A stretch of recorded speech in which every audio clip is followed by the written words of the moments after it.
Aujourd'hui, au programme de nos rencontres, on est le 13 mai 2020, nous sommes au deuxième jour de l'après-confinement. Et comme dans le monde d'avant le confinement, une règle d'or est toujours là.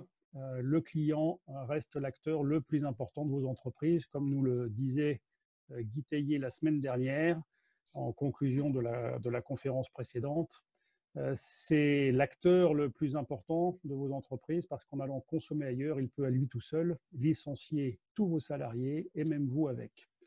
Donc aujourd'hui, nous allons nous intéresser à cette relation avec les clients et balayer les bonnes pratiques à mettre en place. Pour animer cette rencontre, un duo de choc avec deux duos de choc. D'abord notre duo d'intervenants, Karine Pasco, Pascal Jacquin. Ils sont tous deux intervenants à l'ESJDB sur la formation entrepreneur du bâtiment dans les modules stratégie commerciale et les clés de la vente.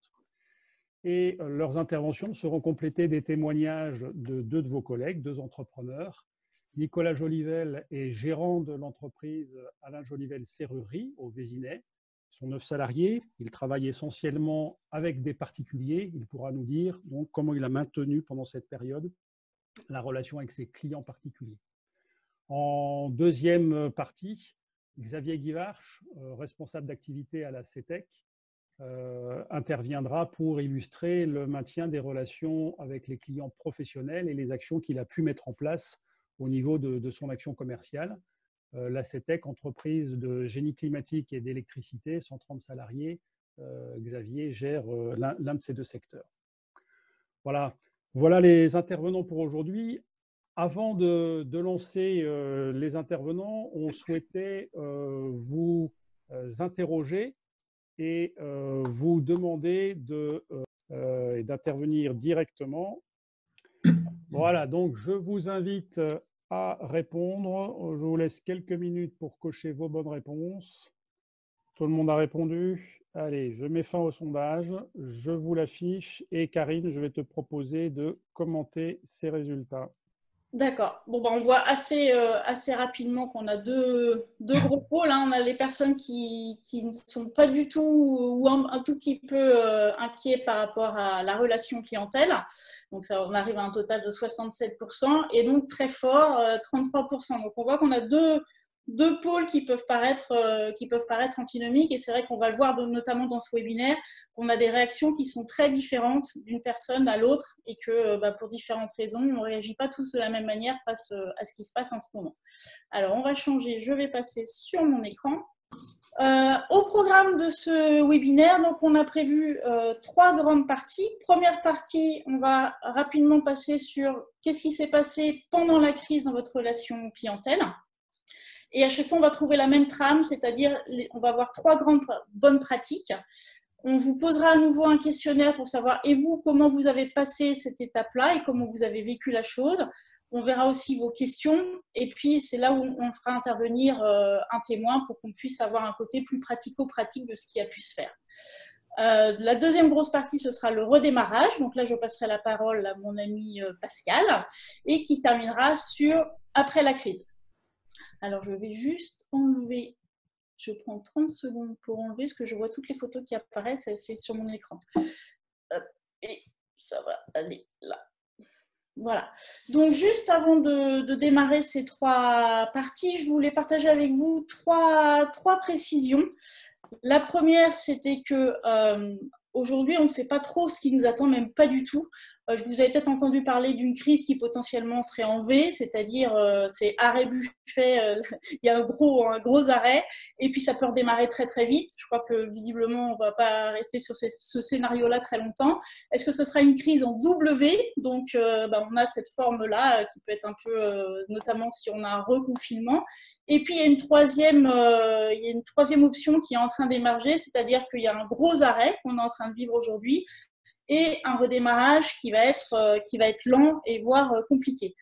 En tout cas, ce que ça veut dire, c'est que ce qu'on va voir aujourd'hui, donc dans ces fameuses 3 parties, ça va rester pertinent et valable pendant très longtemps. Donc, vous pourrez vous en servir. Si ça ne vous paraît pas aujourd'hui applicable, ça pourrait être de toute façon applicable plus loin ou à un autre moment. On va quand même vivre des périodes avec confinement, potentiellement reconfinement, et puis effectivement, il y a crise économique et sanitaire à gérer et au niveau mondial. Donc ça, c'était le premier point. Le deuxième point, c'est qu'en 1 heure de webinaire, c'est vrai que forcément, on va rester un peu généraliste pour que chacun puisse trouver quelque chose. Maintenant, on est bien conscient qu'il y a des particularités. Certains d'entre vous ont des clients particuliers, d'autres professionnels, quelquefois ça peut être les deux, aussi des marchés publics. Donc, ce sera aussi à vous de piocher dans ce qu'on va vous dire, qu'est-ce qui vous correspond. Ça, c'est la première chose. Et puis, les témoins, par les témoins, on essaiera aussi de rentrer un petit peu dans ces particularités. On peut aussi avoir des particularités géographiques. On voit bien qu'aujourd'hui, la France est divisée en 2 zones, même si on ne connaît pas trop les vraies différences entre les 2 zones de traitement. Et puis, on peut aussi avoir des particularités dans les secteurs d'activité. Ce n'est pas la même chose quand on est couvreur que quand on fait des salles de bain. On n'est pas impacté forcément de la même manière.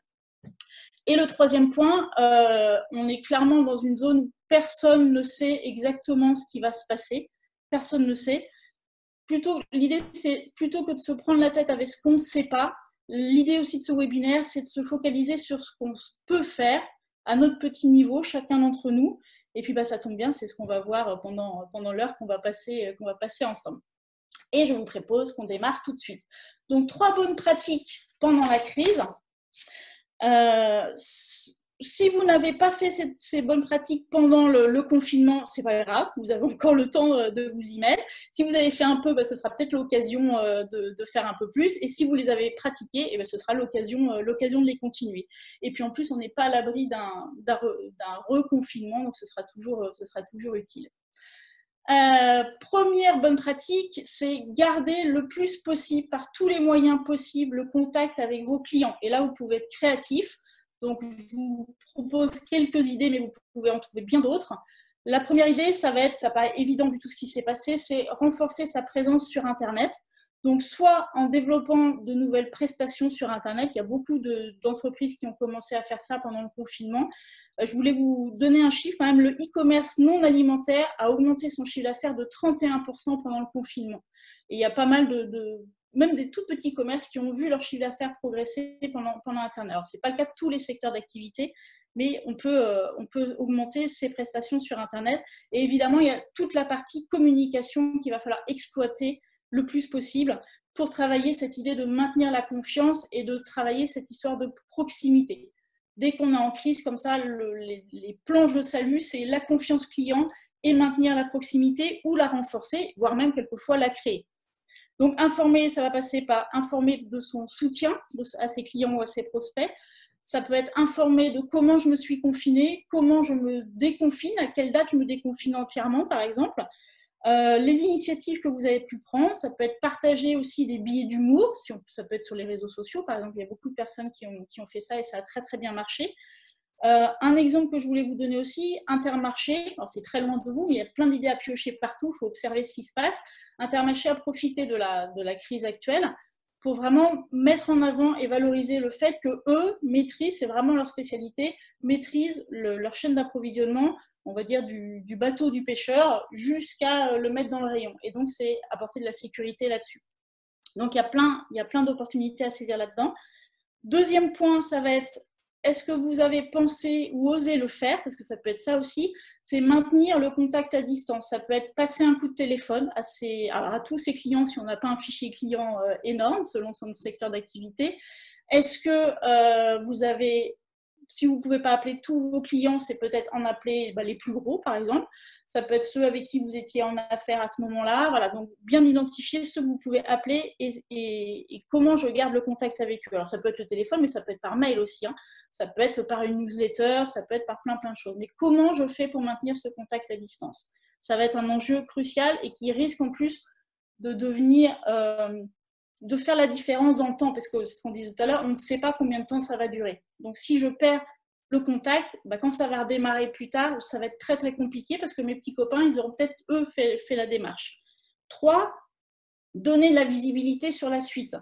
Si vous aviez des projets en cours qui se sont arrêtés ou des contrats que vous étiez sur le point de signer et puis du coup ça ne s'est pas fait, là aussi c'est profiter de ce moment-là qui n'est pas forcément agréable ni pour vous ni pour le client pour faire un point avec lui. Bon, comment on va faire pour la suite, même si, et peut-être partager, on ne sait pas, on va avancer ensemble et peut-être on va trouver des solutions aussi ensemble. Ça peut être quelque chose d'intéressant pour travailler l'aspect débrouillardise qu'on est en train d'expérimenter en ce moment. Le rassurer en tout cas sur la présence et le suivi, puisque derrière, qu'est-ce que ça apporte? Ça apporte un sentiment de sécurité et de proximité, on en revient à ça. Se déplacer aussi quand on peut. Alors là maintenant ça va être un peu plus facile vu qu'on est déconfiné, mais même pendant le confinement, il y a quelques chantiers qui ont continué. C'est oser se déplacer, bien sûr en respectant les règles de sécurité. Et puis c'est l'importance de se montrer pour rester dans les esprits des clients et des prospects.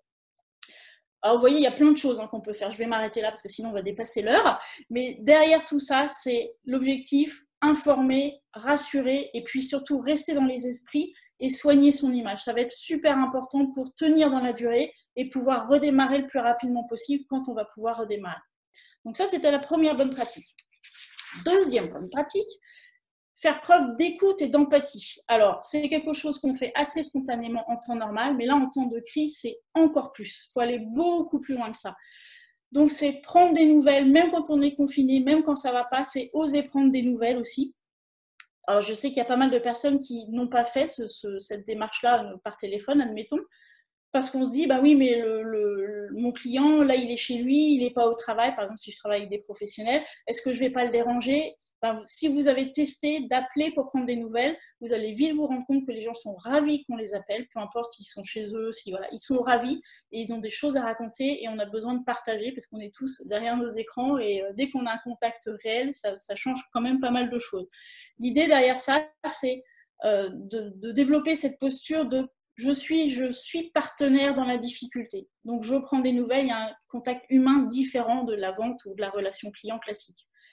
Première chose. Deuxième chose, si certains d'entre vous, sur les 24 participants, ont suivi la formation stratégie commerciale et clé de la vente à l'ESJDB, à notre partie avec Pascal, dans cette formation, on vous parle énormément de poser des questions ouvertes. Donc là, c'est le moment. Allez-y, posez des questions ouvertes pour savoir, poser votre question, comment ça se passe pour vous. Donc pour que la personne puisse s'exprimer et vraiment exprimer notamment son stress, parce qu'on voit qu'il y a pas mal de personnes qui sont stressées, certaines pas du tout, mais il y en a beaucoup qui sont stressées. Dans quel état d'esprit êtes-vous par rapport au redémarrage, par exemple? Et donc, il y a des personnes qui vont vouloir avoir envie de redémarrer très, très vite, alors que d'autres, pas du tout. Il va falloir vraiment y aller tout doucement. Et puis, comment vous vivez cette période? En tout cas, ce n'est pas un simple « est-ce que ça va ?» Ce n'est pas suffisant. C'est vraiment des questions ouvertes qu'il va falloir aller chercher. Et puis, c'est aussi l'occasion, cette partie écoute et d'empathie, c'est un formidable moyen d'avoir un peu comme des petites antennes qui sortent pour vous faire détecter des besoins et des attentes spécifiques, voire nouvelles. Ça veut dire, par exemple, est-ce que la personne que vous avez en face de vous, ou même d'une manière générale, va avoir besoin de se reconnecter à des prestataires locaux? C'est une vraie question pour la suite, l'après-crise. Est-ce qu'il y a ce truc-là qui va émerger? Est-ce qu'il va y avoir cette envie d'investir dans son logement? On a été confinés dans nos logements pendant longtemps. C'est devenu un refuge pour beaucoup de personnes. Est-ce qu'on va avoir envie d'une manière générale, et les clients spécifiques que vous aurez, de réinvestir là-dedans, de faire des travaux, par exemple, ou au contraire, on a envie de complètement se dégager du matériel? Est-ce qu'on va avoir envie de continuer à travailler à travers du numérique, ou à l'inverse, est-ce qu'on va avoir envie de vrais contacts avec les personnes? Donc tout ça, c'est des choses que vous pouvez détecter uniquement si vous êtes beaucoup en empathie et en écoute active avec vos clients. Là, l'objectif, ça va être de maintenir ou de renforcer le lien que vous avez et de saisir les opportunités. Donc, on voit bien qu'on est dans une phase où il y a certains secteurs d'activité, faire de la vente pure, ça va être compliqué parce que les gens ne sont pas du tout attentifs à ça. En ce moment, ils peuvent avoir d'autres chats à fouetter. Mais en même temps, c'est cette phase-là, quand j'investis là-dedans aujourd'hui, c'est ce qui va faire que je vais redémarrer derrière et que je vais redémarrer mes ventes derrière également. Troisième bonne pratique, préparer. Donc préparer, qu'est-ce qu'on met dedans? Donc on peut avoir le point revoir ou accélérer sa stratégie commerciale, par exemple. Je vous donne un exemple. J'ai eu le cas, moi, avec un client. On avait travaillé ensemble sa stratégie commerciale. Et dedans, dans le plan d'action, il fallait revoir son showroom. Il fallait qu'il le mette en adéquation avec sa stratégie commerciale pour que l'image soit cohérente. Il n'avait jamais le temps de le faire, évidemment, comme nous tous, on est pris par plein d'urgences. Il a profité du confinement pour enfin mettre son showroom aligné avec sa stratégie commerciale. Et quitte à faire ça, il a aussi revu son site internet. Donc ça, c'est des choses que vous pouvez faire en amont, avant la reprise. Deuxième chose, ça peut être tout ce qui est mail, newsletter, blog, tout ce qu'on a vu tout à l'heure en termes de communication. En tout cas, l'idée derrière ça, c'est de prendre le temps de faire ce qui est important commercialement et que, en fait, c'est jamais urgent, donc on le fait jamais. Un autre exemple, ça va être, moi j'ai fait ça par exemple pendant le confinement, c'est prendre le temps de contacter mes clients pour leur demander une recommandation sur les réseaux sociaux. Donc ça prend pas très longtemps à faire, on ne prend jamais le temps d'habitude, et là c'est le moment de le faire parce que là on a un peu plus le temps, et ça va être hyper utile pour redémarrer derrière. Ça peut être préparer vos photos avant, après des chantiers, voilà, ce que vous voulez, mais prendre ce temps-là. Ça peut être aussi un script d'appel, c'est préparer comment je vais reprendre contact, on parlait tout à l'heure d'appeler ses clients, comment je vais reprendre contact avec eux, comment je vais relancer un devis qui était en cours, par exemple. Donc, tout ça, on peut le préparer également. Et puis, c'est un plan d'action, mais là, je ne vais pas rentrer dans le détail puisque Pascal va vous en parler de manière beaucoup plus détaillée que moi.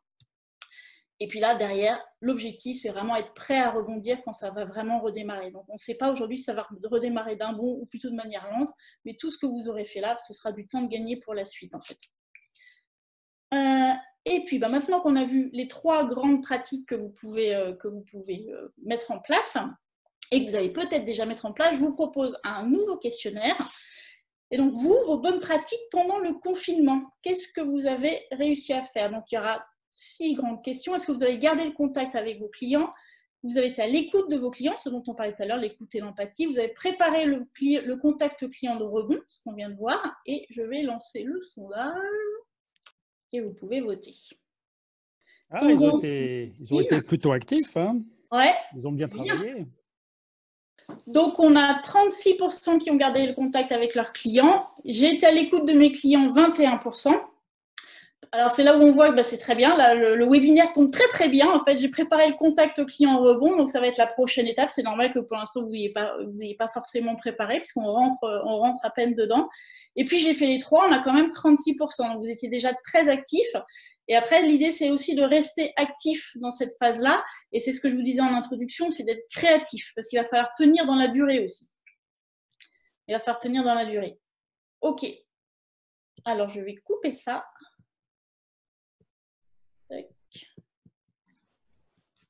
Et on va passer à la suite. Et je vous propose maintenant de voir si vous avez des questions sur cette première partie, de comment s'est passé le confinement et la gestion de la crise. J'ai une urgence. Alors, pour le moment, Karine, je ne vois pas de questions sur le chat. Ah si, une question qui vient d'être posée. En quoi consiste exactement la préparation du client en bon? Alors, Guillaume, c'est une très très bonne question et justement, elle va être développée, je crois, dans la partie de Pascal. Oui, tout à fait. Oui. Alors, exactement. Guillaume, je te propose de ne pas de garder le fil et on va répondre dans la partie suivante à cette question-là. Si pour le moment il n'y en a pas, on va transmettre la parole à notre premier témoin, Nicolas. Et on pourra, le cas échéant, revenir à des questions après qui auront pu être posées pendant le témoignage de Nicolas. Donc, Nicolas, je vais te redonner la parole et te faire afficher. Voilà. Nicolas, si tu veux bien reprendre en quelques mots ta présentation. Et puis nous dire ce que tu as fait particulièrement, toi, pendant cette période. Alors, bonjour à tous. Je m'appelle Nicolas Jolivel, société Alain Jolivel Serrerie basée au Vésinet. Donc, on fait de la serrerie, ferronnerie d'art, métallerie. Une boîte de 9 personnes. On fait que du particulier. J'ai fait le SJDB, la promo D17 en 2007 de mémoire. J'ai la particularité de travailler et la chance dans un rayon d'action qui est très, très, très faible. Donc, moins de 10 km autour de ma société. Suite donc au confinement, on a décidé de fermer notre société le 17 mars. Donc j'ai mis tous mes techniciens au chômage partiel. Je suis en co-gérance avec mon frère, donc on n'était pas d'accord tout à fait sur le principe de fermer, pas fermer, ce genre de choses. Au final, on a décidé de fermer et on a fermé réellement pour 3 semaines. Au bout de 3 semaines, on a repris notre activité avec 4 de nos salariés. On a décidé de laisser au chômage partiel les apprentis mineurs et majeurs et notre secrétaire qui avait 3 enfants, donc qui était trop compliqué.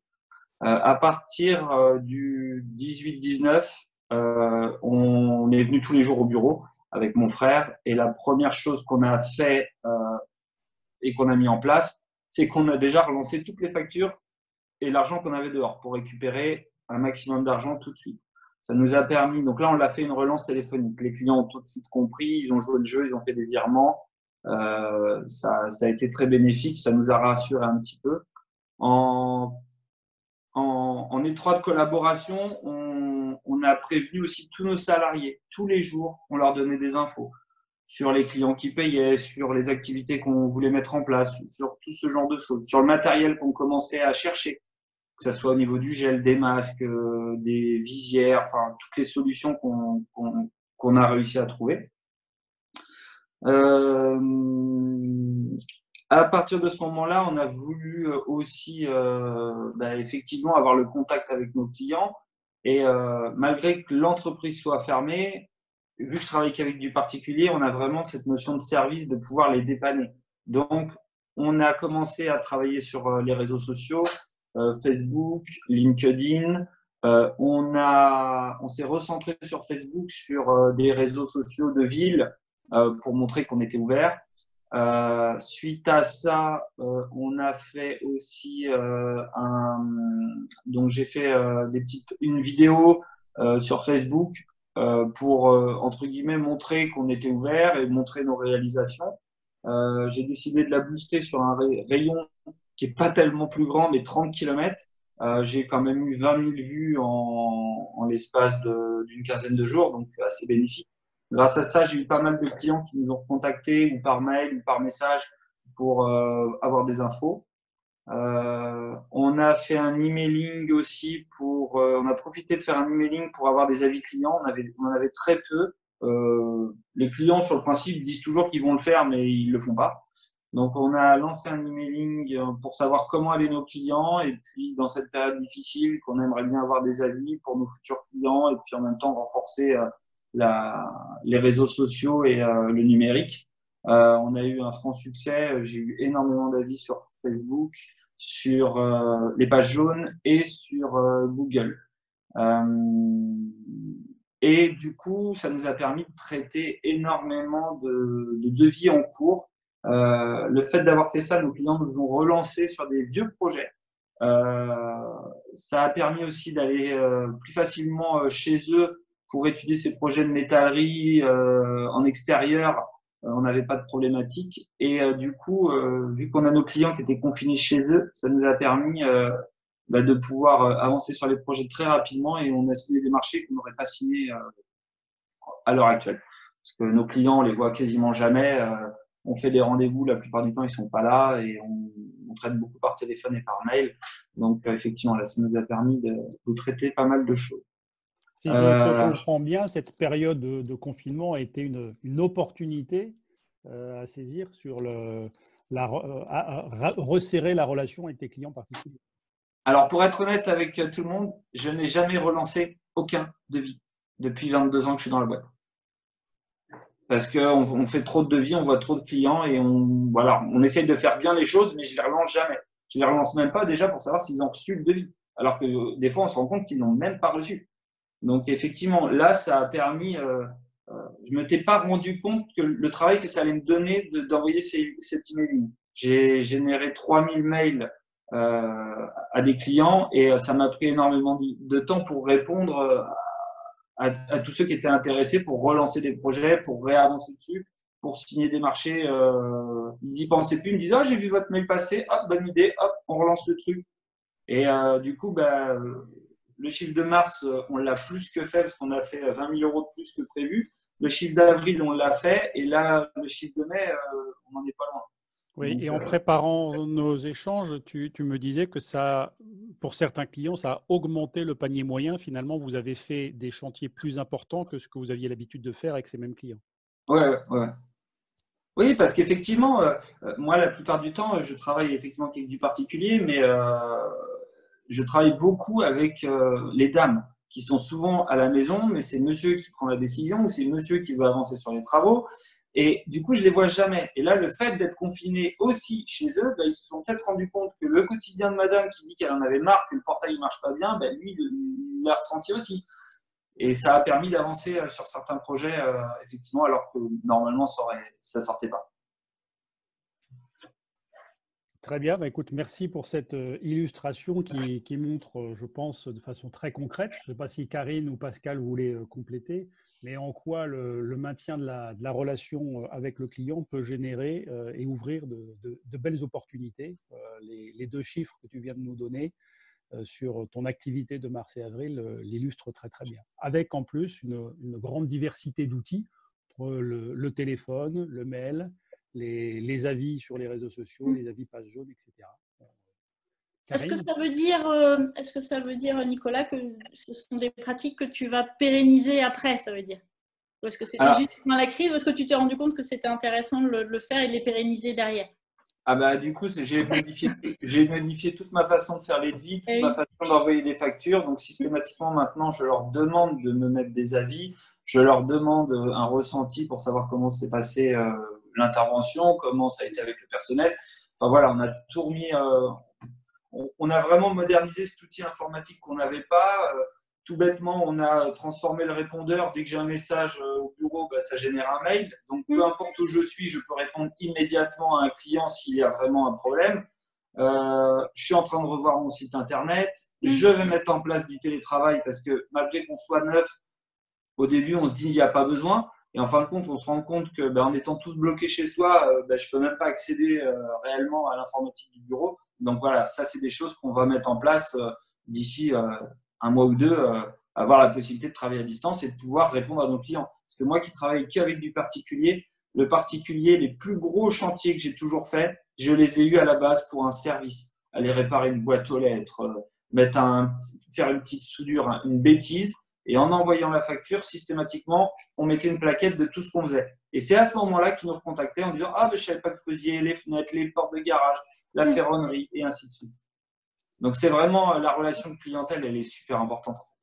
Est-ce que tu as l'impression que finalement, le client est devenu beaucoup plus important dans l'organisation de ton entreprise? Est-ce que le client, tout d'un coup, a pris une place que finalement, il n'avait pas autant avant? Alors, je ne sais pas trop, parce qu'effectivement, nous, la priorité, ça a toujours été le client. Mais par la surcharge de travail qu'on faisait, on avait tendance à le négliger un peu. Donc là, on s'est peut-être reconcentré sur les clients en se disant, voilà, on va essayer de répondre le plus rapidement possible, même si ce n'est pas à 100% de sa demande, mais on va déjà essayer de lui donner des budgets, avancer. Et si après, on voit qu'il veut avancer, on va continuer. Si on voit que déjà ça bloque, on va passer à autre chose. Mais effectivement, je pense que la démarche est devenue peut-être… il est monté plus en importance que ce qu'on donnait avant. Ouais, et c'est peut-être aussi le fait d'avoir peur de se dire tiens, qu'est-ce que ça va donner demain si on n'a plus d'activité, si on n'a plus de commandes. Donc on s'est peut-être dit on se reconcentre sur les clients, comme ça on rentre du boulot d'avance. Moi, il y a 15 ans, l'entreprise elle avait 1 an de délai pour fabriquer un portail. Avec les nouvelles générations, c'est plus du tout comme ça. Les gens veulent tout de suite. Donc moi, quand je leur dis déjà qu'il y a 3 mois d'attente pour avoir un portail, ils me disent je comprends pas, faut m'expliquer. Et là, ils recommencent à comprendre. Moi, j'ai signé un gros marché de 60 000 € pour faire des garde-corps. Je lui dis il n'y a pas de problème. Mais par contre, ça ne sera pas maintenant. Je pourrais les faire octobre-novembre. Le client me dit moi, ça ne pose pas de problème. Maintenant que j'ai signé, je suis prêt à attendre. On a vu tous les détails. Vous avancez quand vous voulez. Bien, puisque l'on a vu ce qui va évoluer dans les pratiques, moi je propose de passer la parole à Pascal. Tu avais quelque chose à ajouter, Karine? Qu'est-ce que je voulais dire? Du coup, j'ai perdu mon fil. Ça ça reviendra tout à l'heure. Si, c'était pour rebondir sur ce qu'on disait tout à l'heure, c'est qu'effectivement, ce temps de pause, entre guillemets, de confinement, même si l'idée, c'est quand même d'aller chercher du chiffre et de contacter ses clients, c'est un moyen de revoir ces processus. Et c'est ce que je disais tout à l'heure, c'est prendre le temps de faire des choses qui sont importantes, mais qu'on ne prend jamais le temps de faire parce qu'on est pris dans l'opérationnel, en fait. Bien. Quand on prend ce temps de recul, c'est là où on se rend compte des leviers énormes qu'on a sur ces trucs-là. Demander des recommandations, faire de la relance de devis, ce genre de choses. Très bien, on va poursuivre à ce moment-là. Merci de ces conseils, Karine. Merci de ton témoignage, Nicolas. Et Merci. on va laisser la parole à Pascal pour enchaîner justement sur les bonnes pratiques maintenant que ça redémarre et que nous sommes déconfinés. Pascal. Oui, alors donc on va poursuivre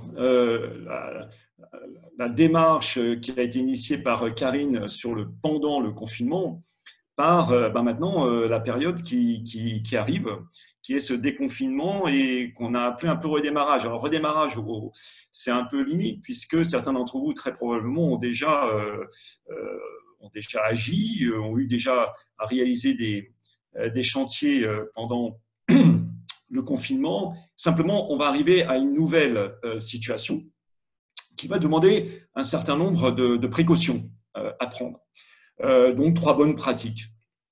Alors, la toute première, on l'a définie comme ça, c'est de définir donc un plan de redémarrage. Alors, ça peut paraître un peu évident parce que de toute façon, des plannings, on en fait tous les jours, on en a toujours fait et on en fera encore. Simplement, la situation qui est celle d'aujourd'hui va nous demander d'être encore plus attentif sur certains aspects de ce planning.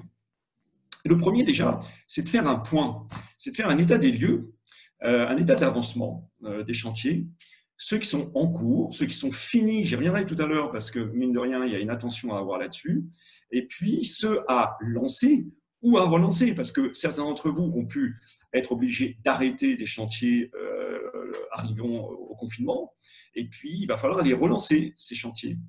Alors pour les relancer, en l'occurrence, ces chantiers, il y aura peut-être une chose à faire importante qui sera de vérifier la faisabilité des chantiers à reprendre.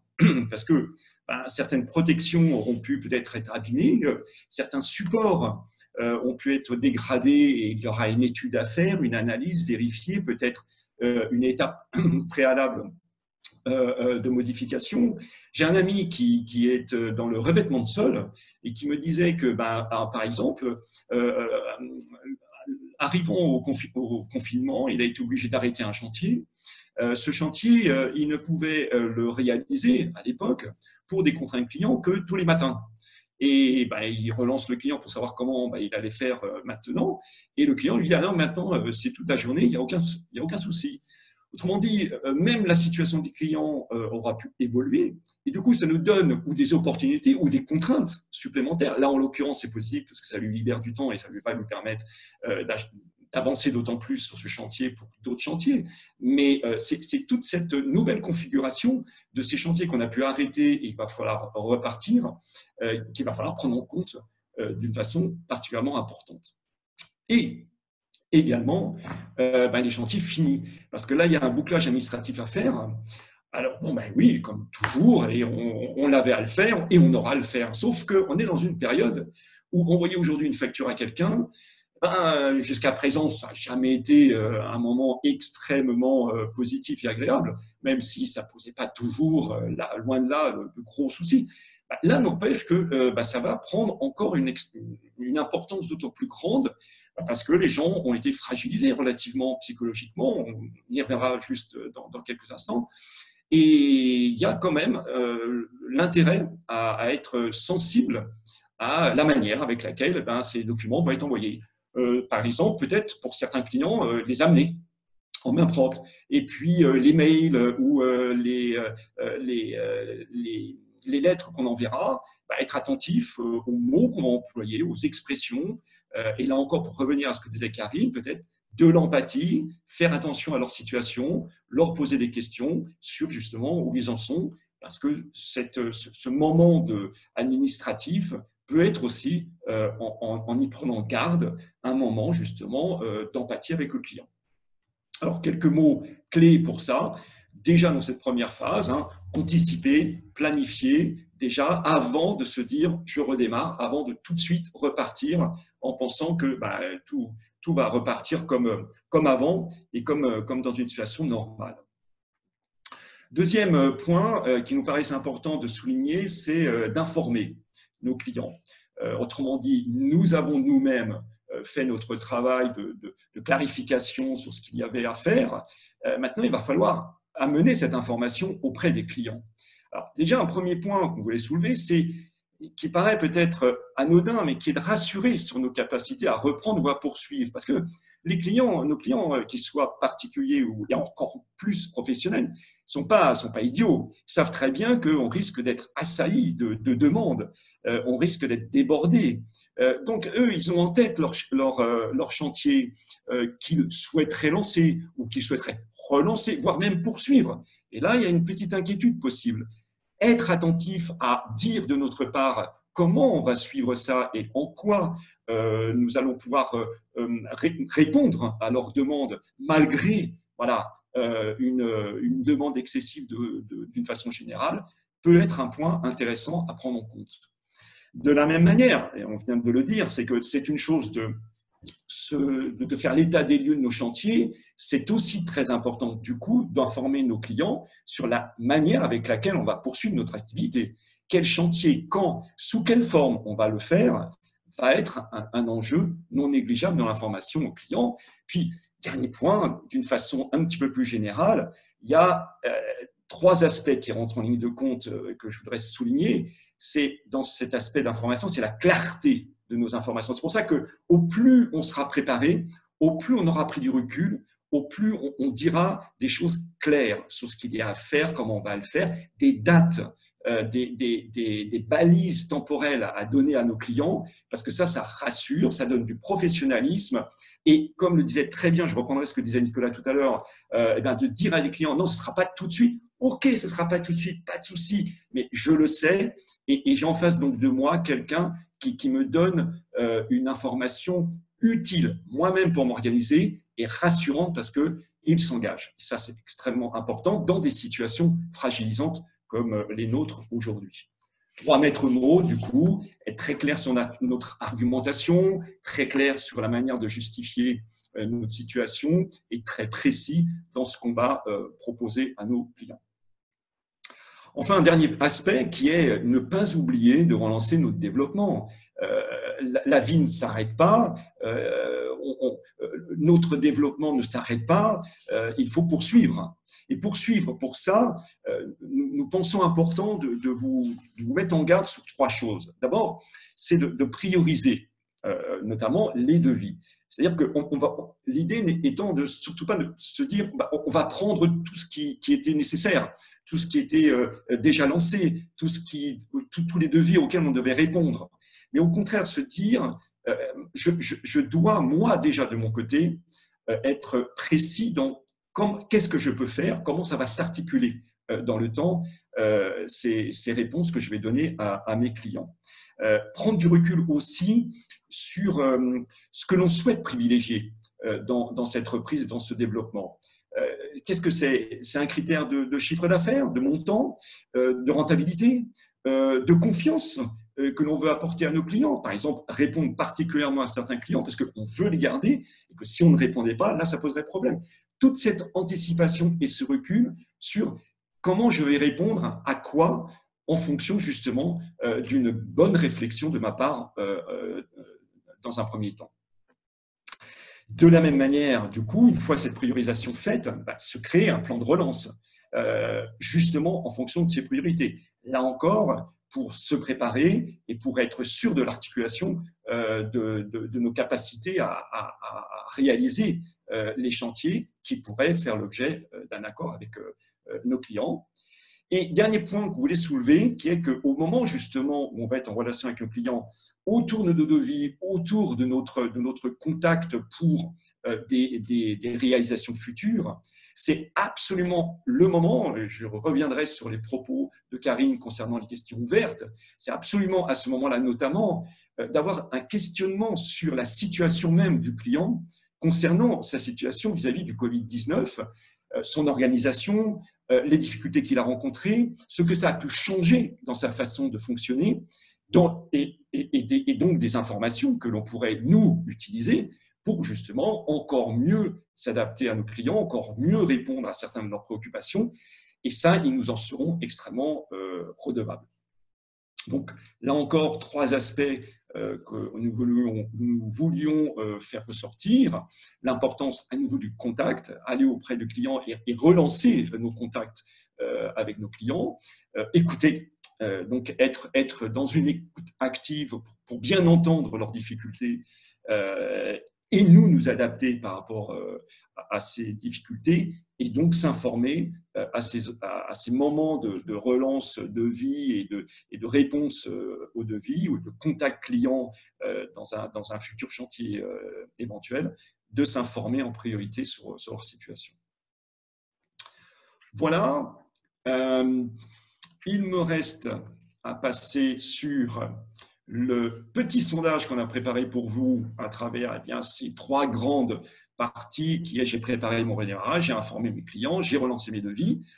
J'ai fait les 3 où je n'ai rien fait de tout ça et un petit peu votre avis sur ce que vous avez pu réaliser. Allez, je partage les résultats. Pascal, je te laisse commenter.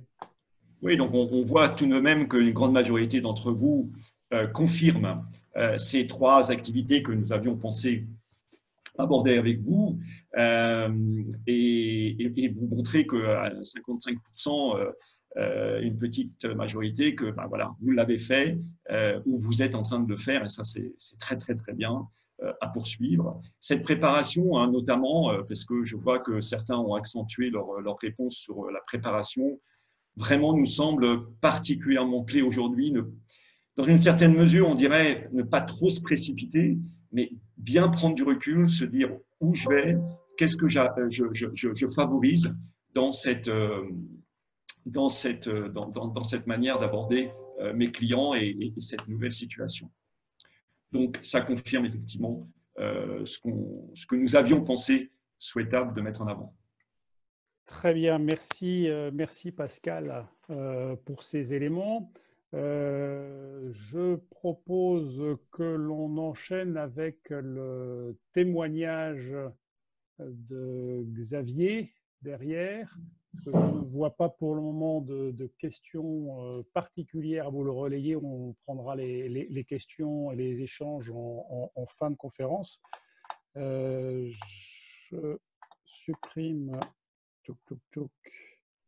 Voilà, est-ce que Pascal, tu peux passer sur la diapo suivante et stopper donc ton partage, et on va laisser maintenant Xavier intervenir, se présenter et illustrer sa pratique pendant le confinement. Xavier, tu es là? Oui, bonjour. Bonjour. Donc, je suis Guy Marche, je suis le responsable d'activité génie électrique à la CETEC. Donc, la CETEC, c'est une société coopérative et participative de 130 salariés dont le siège est au Mans. Notre activité, c'est le génie électrique et le génie climatique. Pour ma part, je dirige l'activité génie électrique et j'ai, entre le personnel de chantier et les équipes d'encadrement et responsables d'affaires, on est une 50aine de personnes dans cette activité-là. Moi, j'ai terminé ma formation à l'EJDB en décembre dernier. J'avais listé un certain nombre d'actions à mettre en œuvre. J'ai commencé par, alors, c'est pas en lien directement avec le confinement, mais je vais reprendre le fil après. J'ai commencé par mettre en œuvre à refondre l'organisation de l'entreprise. En fait, des chargés d'affaires qui ont vocation à chiffrer les devis pour nos clients, hein, nos clients dans les 4 grands domaines d'activité qui sont le logement, le tertiaire, l'industrie et puis tout ce qui est services, dépannage, petits travaux. Précédemment, les chargés d'affaires répondaient un peu à tout. Là, j'ai décidé de les spécialiser et de les mettre chacun sur des domaines d'activité spécifiques. Donc ça, c'était en cours avant le confinement, et on a également mis d'autres outils en place, des outils de suivi de détection de projet, des outils de d'anticipation de nos prises de commandes pour être un peu moins dans la réactivité et un peu plus dans la proactivité. CETEC est une entreprise qui a toujours su satisfaire les demandes de ses clients, s'est toujours mise en cadre pour satisfaire les demandes de ses clients, mais des fois avec un petit manque d'anticipation. C'est ce que j'ai essayé d'inculquer à mes équipes. La situation actuelle, alors on parle, j'ai 60% de mes effectifs de production qui sont au travail. En gros, la quasi-totalité des chantiers a repris, à l'exception de tous ceux qui concernent le logement, les réhabilitations de logement, puisque en présence des locataires, il nous est très compliqué d'intervenir. Quelle partie on a pris pour faire face à cette crise? On a le 16 et le 17 mars, on a préparé la fermeture de l'entreprise en mettant à jour toutes nos facturations, en mettant en œuvre les moyens de télétravail et en l'ensemble de nos chantiers. Donc, depuis le 17 mars, nos chargés d'affaires, donc les chiffreurs, sont en télétravail. On n'avait pas de technicien de bureau d'études à pied d'œuvre au départ, et on n'avait pas non plus de conducteur de travaux à pied d'œuvre. Donc, on répondait et on contactait les clients pour des relances de devis, des points sur les dossiers, le cas échéant, mais il n'y avait plus rien en rapport avec l'activité de chantier, à l'exception de 2 techniciens d'astreinte, un dans chaque activité, qui avait vocation à satisfaire aux demandes de dépannage urgent dans cette période-là. On les avait dotés de masques. En termes d'information vis-à-vis de nos clients, qu'est-ce qu'on a fait? Ça s'est fait à plusieurs niveaux. Donc déjà, notre PDG qui communique beaucoup sur les réseaux, notamment LinkedIn, c'est l'ancien de la JDB, Éric Dambremont, sur comme nombre d'entre nous, j'imagine, sur les déclarations de notre ministre du Travail par rapport au monde du bâtiment. Éric notre PDG, prenant le flambeau de représentant de la Fédération Ouest des SCOP du bâtiment. C'est en ce nom-là qu'il communiquait sur les réseaux.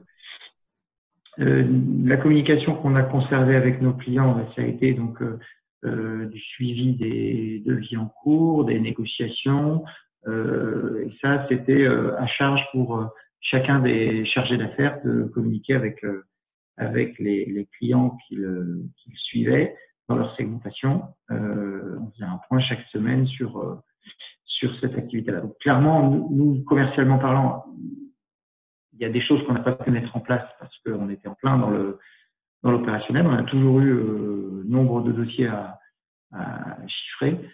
Et on a petit à petit remis d'autres ressources au travail, les bureaux d'études pour étudier les dossiers et préparer la reprise des chantiers et les futurs chantiers dans 1 mois, dans 2 mois, et un conducteur de travaux sur les 3 qu'on porte mon équipe pour petit à petit remettre des chantiers en marche. Les premiers chantiers qui ont repris l'ont été à la mi-avril. Et puis, de fil en aiguille, on reprend 1 à 2 chantiers par semaine depuis. La communication, Pascal parlait de précision et d'argumentation dans l'information qui était donnée aux clients. Sachant que les clients, au bout d'un moment, ont sollicité en direct les conducteurs de travaux pour reprendre les chantiers. À ce moment-là, j'ai tout recanalisé vers moi pour donner un niveau d'information cohérent à tous les clients, parce que le risque était que chacun des conducteurs de travaux étant sollicité en direct, ils prennent des engagements qui ne soient pas à même de tenir parce qu'on n'avait pas suffisamment de pays, parce qu'on n'avait pas la possibilité de remettre tel ou tel salarié au travail parce qu'il y avait des difficultés de garde, parce qu'il avait des problèmes de santé. Donc j'ai pris sur moi toute cette communication de redémarrage parce que moi j'avais la vision globale de tout ça.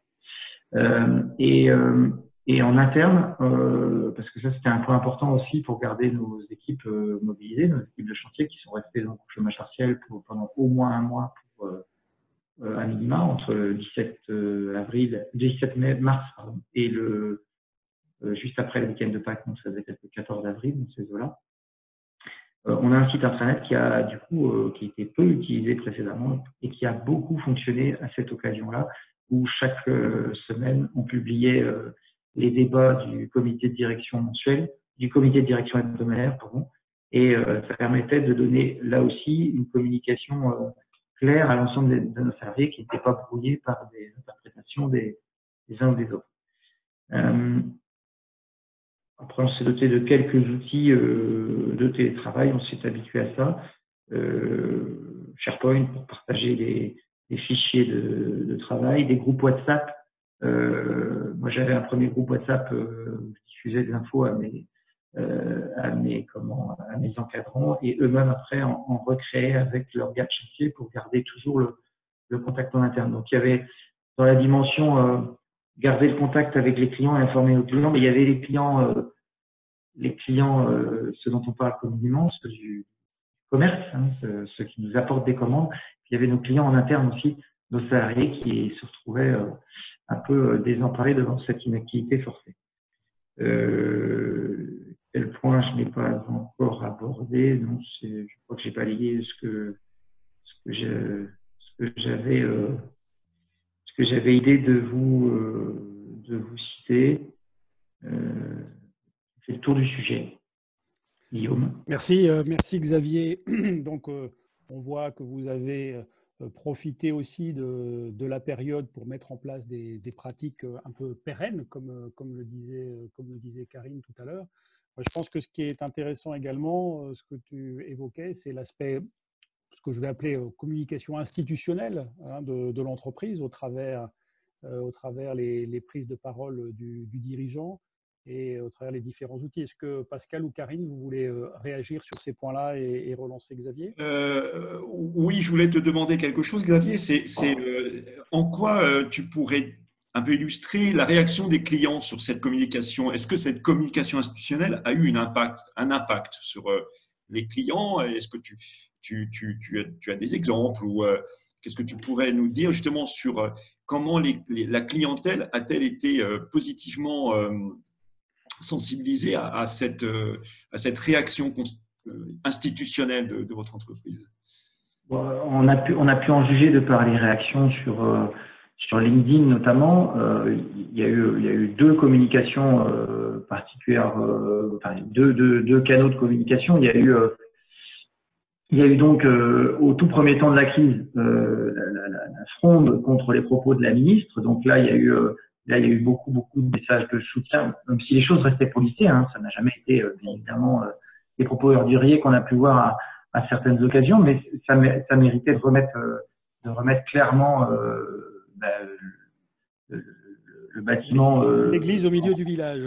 Voilà, tout à fait. Et donc là, effectivement, beaucoup de témoignages de soutien.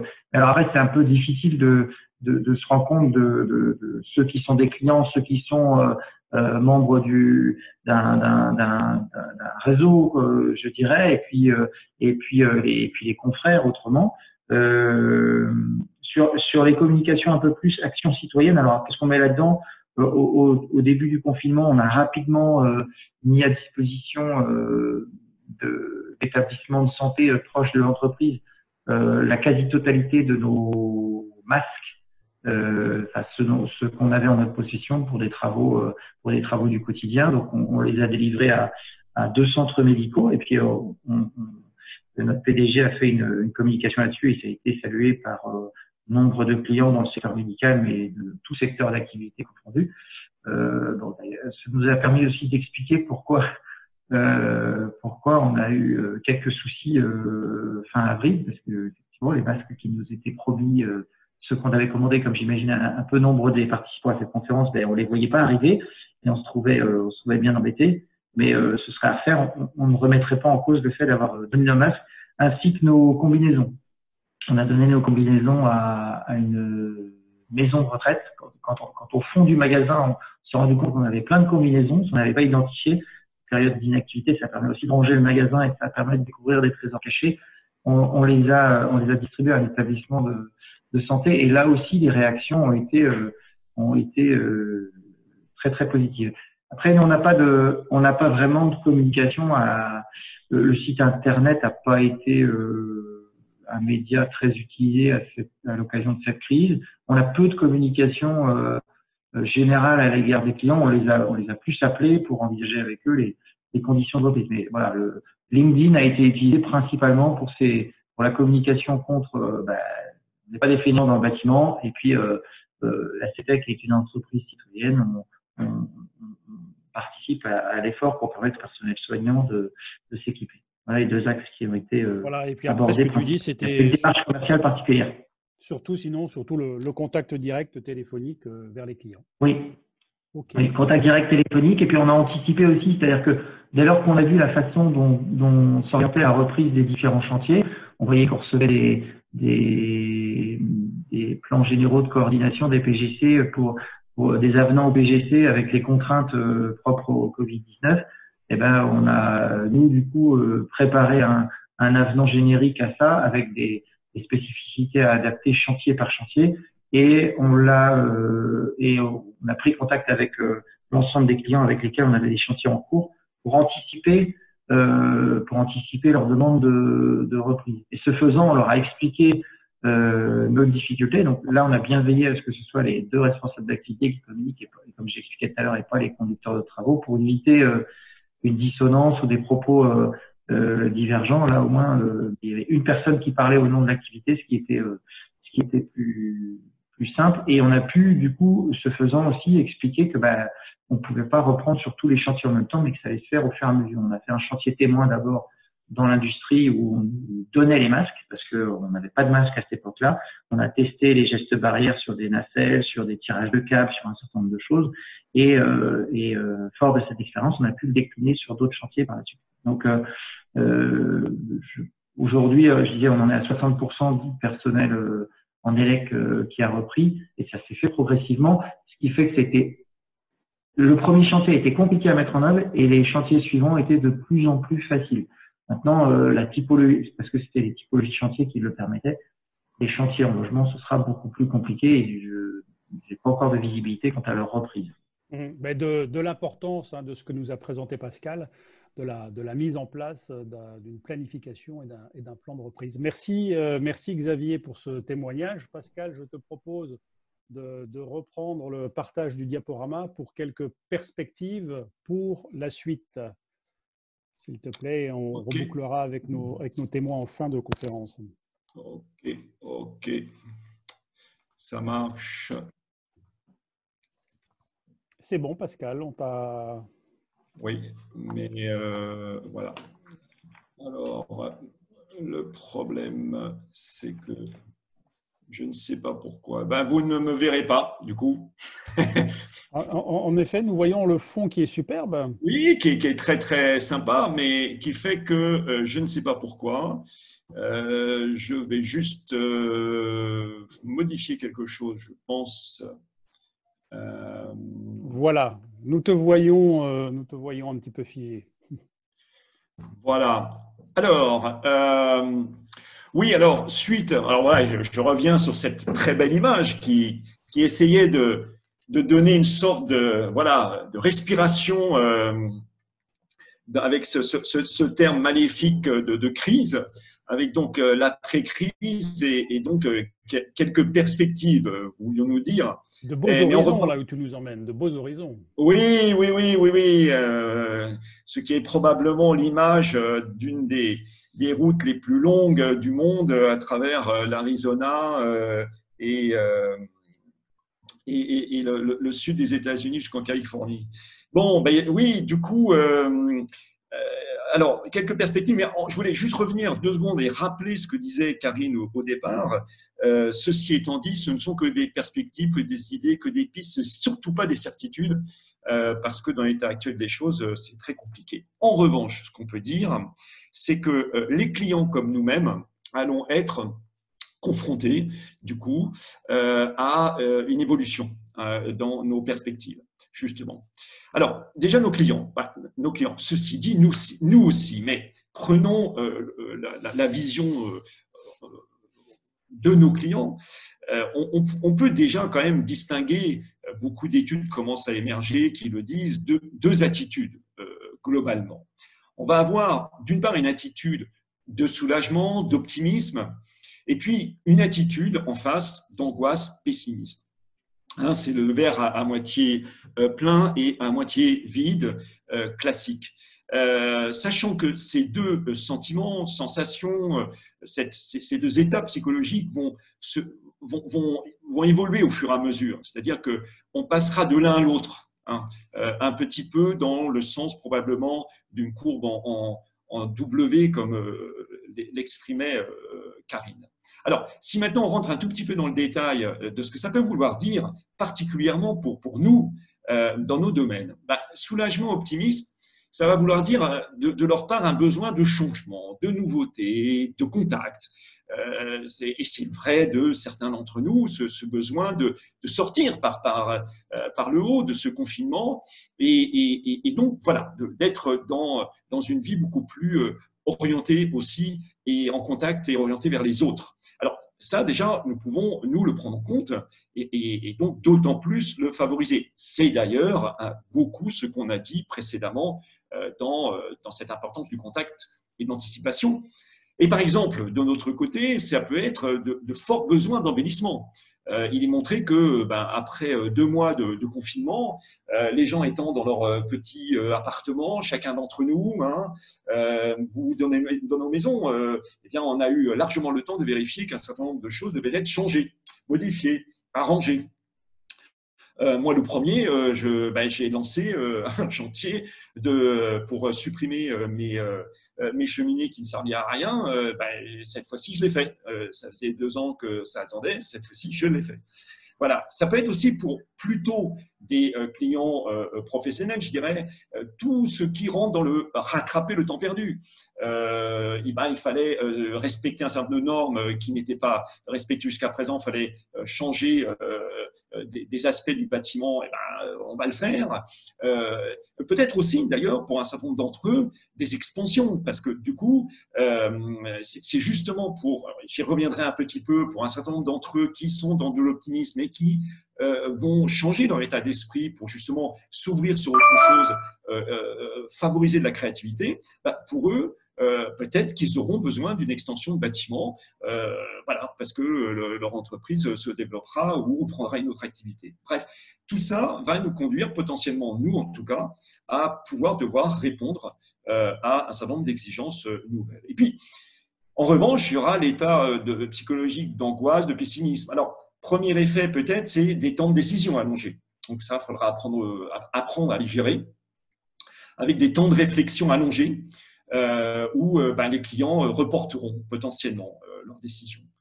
De plus, des clients qui seront beaucoup plus attentifs. Alors, ils étaient attentifs au rapport coût-bénéfice. Ils l'étaient, il ne faut pas dire que ce n'était pas le cas. Simplement, aujourd'hui, ça devient plus ce qu'on appelle un peu prégnant, crucial. Ça devient quelque chose qui prend beaucoup plus d'importance quand on est dans un état psychologique un petit peu déprimé. Et à nous d'être attentifs à ce que l'on peut apporter comme bénéfice, justement, et le mettre d'autant plus en valeur. Puis, dernier aspect qui est sur les travaux eux-mêmes, voilà, des personnes qui, étant dans cet état psychologique, se focaliseront sur le court terme, sur le pratique immédiat, sur l'urgent. Bref, en mettant de côté tout ce qui est accessoire, superficiel, ou en tout cas dont ils pensent que c'est accessoire, superficiel. De ce fait, de notre part, l'argumentation se devra d'être préparée pour montrer que justement, ce n'est pas si accessoire que ça, ni si superficiel que ça, et que ça peut correspondre justement à leur souhait d'être le plus immédiat possible et utile possible. Alors, il y a nos clients et il y a nous. Alors, nous, on voulait, à travers cette intergestion un peu bougée, on voulait vous mettre en évidence le fait qu'il y a un risque dans ce genre de situation, eh bien, c'est de nous limiter, nous recroqueviller un peu, nous limiter à ce que l'on sait faire, à rentrer dans de l'immobilisme. Et il nous semble important, et pas mal d'études le disent également, que justement, ce n'est pas à faire. C'est justement à ce moment-là qu'il faut, comme le disait un petit peu d'ailleurs Xavier ou Nicolas, se questionner justement sur notre manière aujourd'hui de fonctionner. Alors à travers peut-être deux aspects, prendre une posture positive et se dire c'est le moment de réinterroger notre positionnement. Notre positionnement au sens, bien sûr, commercial. Je reste vraiment sur cet aspect-là. C'est-à-dire, qu'est-ce qu'on apporte aujourd'hui au marché, en quoi on peut apporter plus et en quoi on peut s'adapter justement à ces évolutions et notamment à ces évolutions d'ordre psychologique. Alors, par exemple, en quoi, me poser la question, en quoi un client pessimiste ou optimiste peut-il trouver matière à s'engager dans nos prestations? C'est-à-dire que moi, qu'est-ce que je peux penser lui apporter en plus-value, que ce soit quelqu'un qui soit dans un état d'esprit à se recroqueviller et à se limiter dans ses investissements, ou qu'au contraire, c'est quelqu'un qui dit maintenant on y va et j'ai plein de besoins, bien, comment moi je peux réfléchir et encore mieux positionner mon argumentation pour lui montrer qu'effectivement, j'ai une plus-value dans les deux cas. J'ai une plus-value, il veut prendre du temps pour décider. Eh bien oui, moi j'ai cette possibilité en interne, on peut vous laisser, j'ai des options différentes. Toutes ces réflexions qui, quant à mon positionnement commercial, pourraient faire l'objet de notre part d'un utile réinterrogement. Et puis, être encore plus ouvert et curieux sur notre environnement et se dire comment je peux m'y adapter encore mieux. J'ai récemment entendu un très très bon exemple de cela avec une entreprise qui s'appelle Doublet et qui est spécialisée dans la signalétique pour les rencontres sportives. Donc, leur clientèle, c'est le milieu sportif. Alors là, aujourd'hui, le milieu sportif est complètement arrêté. Les Allemands ont recommencé apparemment leur championnat de football, mais bon, c'est anecdotique. Donc, voilà, tout est arrêté. Or, eux, ils ont ils disaient 120 personnes, un atelier de soudure, un atelier de couture.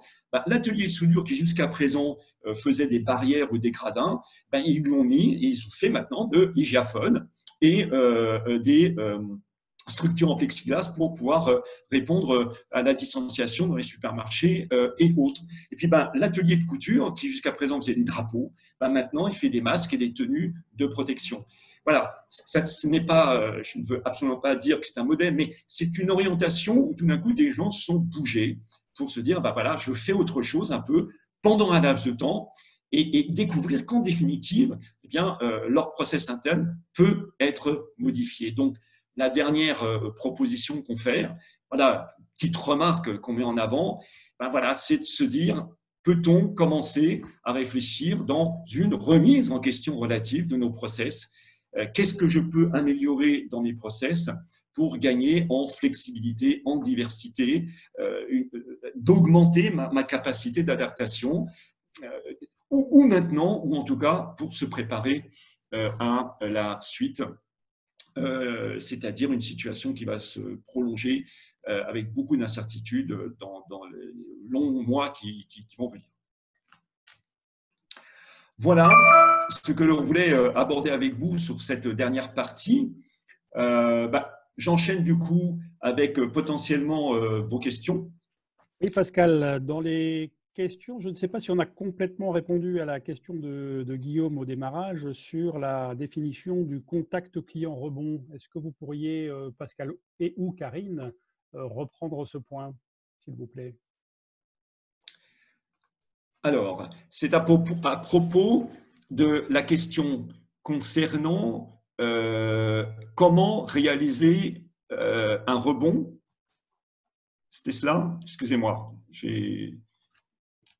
Oui, alors je reprends le fil des questions. Oui, voilà, Guillaume nous dit exactement, tout à fait. Merci Guillaume. D'accord. Alors, le rebond, il peut s'exprimer de deux grandes manières. Soit c'est un rebond parce que nous avions, alors par exemple au niveau des devis, c'est un devis que nous devions réaliser. Nous ne l'avions pas encore répondu à une demande client, le rebond va constituer aujourd'hui à se poser des questions, à quel moment et sous quelle forme je vais y répondre le plus rapidement possible, mais justement en prenant en considération l'ensemble des autres aspects, des autres chantiers, des autres devis que je dois aborder. Et donc, du coup, par exemple, ça veut dire de prévenir le client que l'on ne pourra pas répondre pour l'instant à sa demande, mais qu'on y répondra à un moment T donné. Et de là, de ce contact peut naître justement un rapport qui peut permettre, par exemple, en posant un certain nombre de questions, en s'interrogeant sur la situation du client, d'en savoir plus pour être encore plus performant dans la réponse qu'on lui donnera dans quelques temps, quand on sera plutôt en situation de pouvoir le faire. Le rebond, c'est indépendamment de ces devis, c'est la capacité de relancer de notre part des clients. Parce que du coup, dans notre apport commercial, dans notre approche commerciale, eh bien, on va relancer tout un tas de clients qui, pour l'instant, avaient été peu pris en compte dans notre stratégie commerciale et qui, là, du coup, pourraient nous permettre bien de les recontacter et d'être à nouveau susceptibles de faire émerger chez eux des besoins. Ça peut être, par exemple, très simplement, d'anciens clients. C'est peut-être le moment, par cette situation un peu particulière, du coup, de souhaiter un contact qui, au départ, ne peut être qu'un contact pour prendre des nouvelles, comme le disait parfaitement Karine tout à l'heure, mais qui, évidemment, peut être l'occasion, l'opportunité de parler besoins, de parler souhaits de certaines améliorations ou embellissements, après ça dépend complètement de chacun de nos domaines, mais qui peut être l'occasion justement de réaliser ce rebond.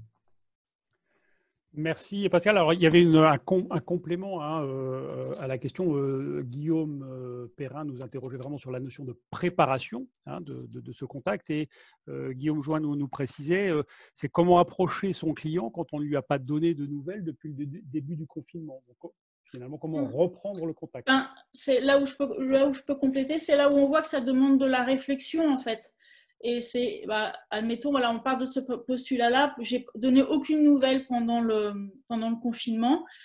C'est sûr que là, arriver la fleur au fusil pour faire signer un devis, ça va être compliqué. Et c'est peut-être un séquençage. Peut-être il faut d'abord envoyer un mail pour dire que ça y est, on est de retour et que on souhaite que ça s'est bien passé pour tout le monde, donner des nouvelles. Et puis peut-être dans un deuxième temps, on va passer un coup de fil. Et donc tout ça, ça demande de la réflexion. Il n'y a pas une bonne manière de faire.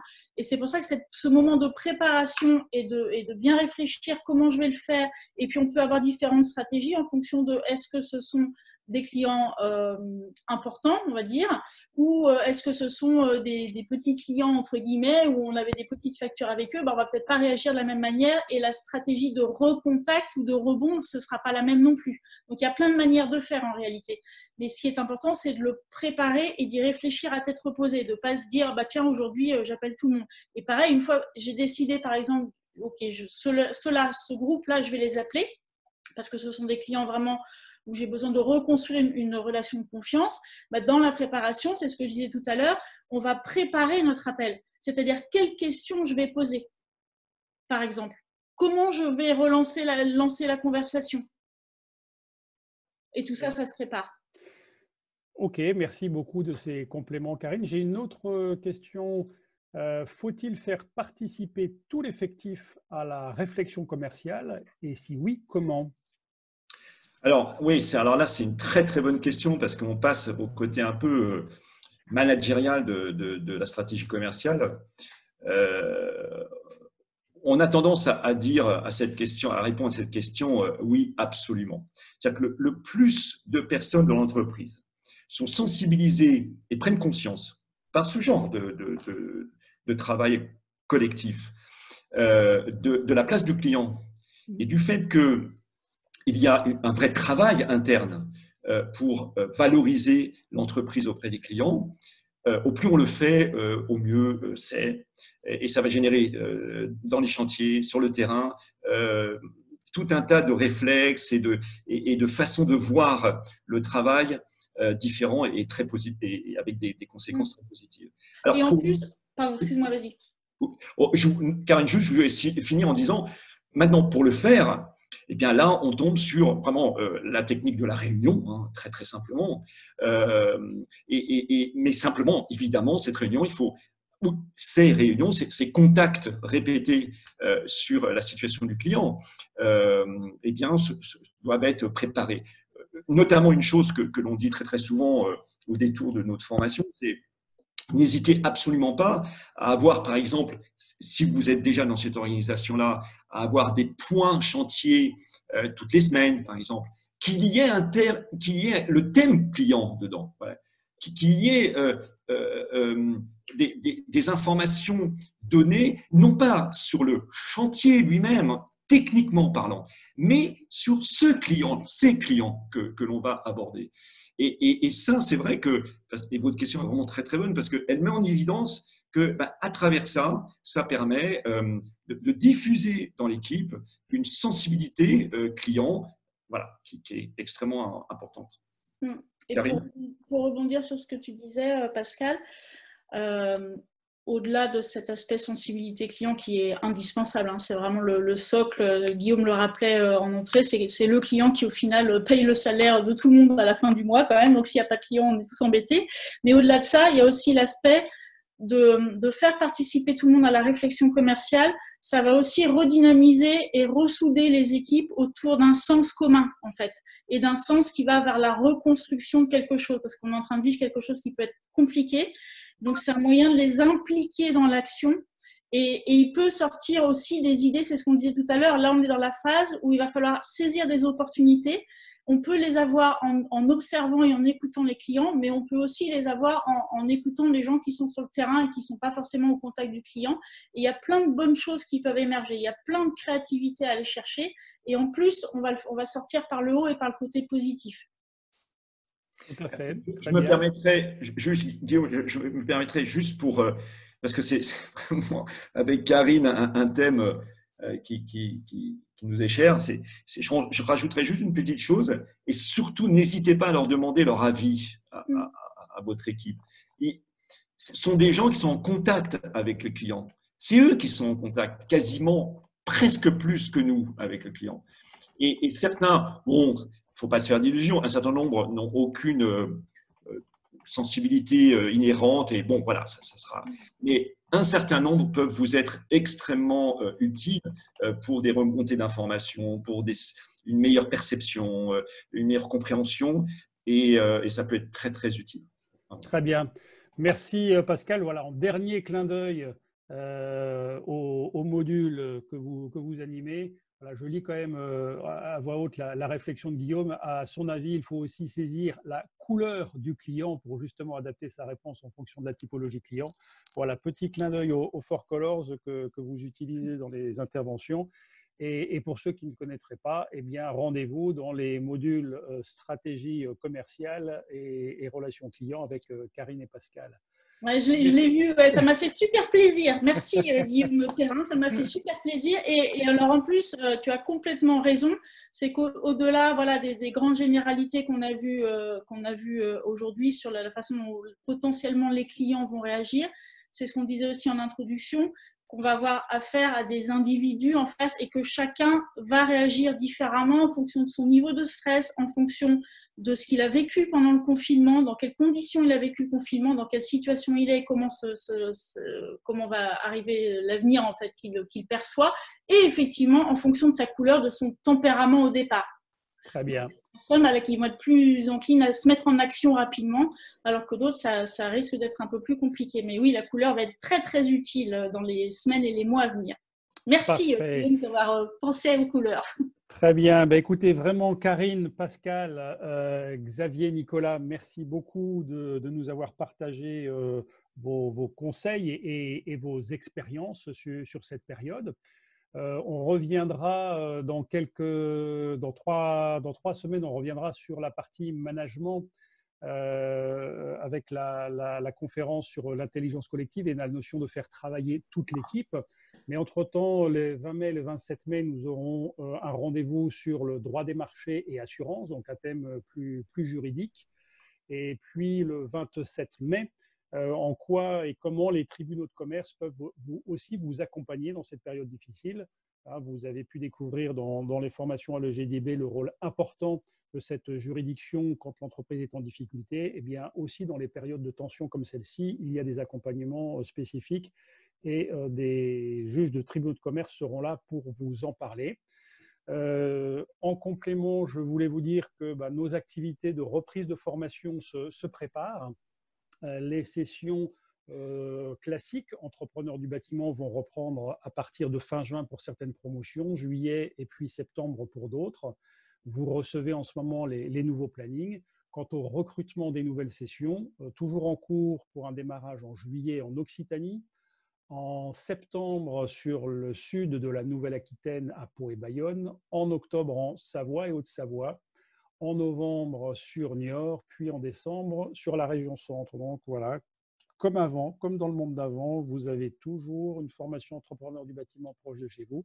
N'hésitez pas à revenir vers nous et à contacter toute l'équipe. Merci à tous de ce temps d'échange.